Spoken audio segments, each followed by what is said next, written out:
નમસ્કાર મિત્રો, મારી ચેનલમાં તમારું સ્વાગત છે। હાલમાં ગ્લોબલ હિન્દુ કાઉન્સિલ સંસ્થા દ્વારા વિદેશોમાં મોરારી બાપુના અત્યારે કથા કરવા પર પ્રતિબંધ કરવાની વિચારણા ચાલી રહી હોવાના એક સમાચાર વાયરલ થયા છે।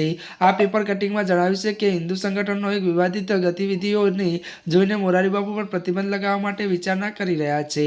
હવે મોરારી બાપુ પોતાના છબી સુધારવા માટે સનાતનના એક સંપ્રદાયને નિશાન બનાવી રહ્યા છે અને રોજ ઝેર ઓગતા રહે છે। આ વાતને ધ્યાનમાં રાખીને સનાતન સંપ્રદાયના જ્ઞાની સંતો અને મંતવ્યો પણ આવ્યા છે। ત્યારે મોરારી બાપુને સનાતનની ત્યારે પરવા નથી, આથી તેમને કથાઓમાંથી દૂર કરવામાં આવે તેમજ તેમની કથા પર પ્રતિબંધ લગાવવામાં આવે તેવા પ્રકારના સમાચાર સામે આવ્યા છે।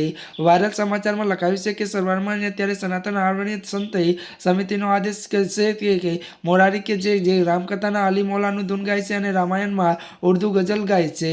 જો કે તેમજ સનાતનીઓ ત્યારે મુસ્લિમોની કવિતાઓ વાંચવાની સલાહ આપે છે, રજની અને આદેશ માને છે, શમશાનમાં ફેરા પડવા જોઈએ તેવી વાતો કરે છે, એકાદીશ વર્ત કરવાનું ખંડન કરે છે। આ ત્યારે તમામ વાતો પરના વિડીયો સોશિયલ મીડિયામાં જોયા બાદ સનાતન સંતોએ આ તમામ વાતોને ધ્યાનમાં લઈ મોરારી બાપુ પાખંડી અને સનાતન વિરોધ ગણાવ્યો છે।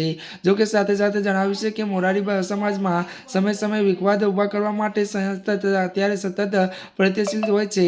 વાયરલ ફોટોમાં લખાયેલું છે કે સનાતન ધર્મમાં અલગ અલગ સામાન્ય વાળા અને અન્ય સમાજને શાંતિપૂર્ણ સમાજને ત્યારે આત્માધિક દોરી રહ્યા છે। મોરારી બાપુ અલ્લાહનો ત્યારે ઉપાસક અને સનાતન ધર્મ કોઈ સંપ્રદાયની વાતોને નિંદાને ત્યારે ધર્મને ખંડિત કરી રહ્યો છે।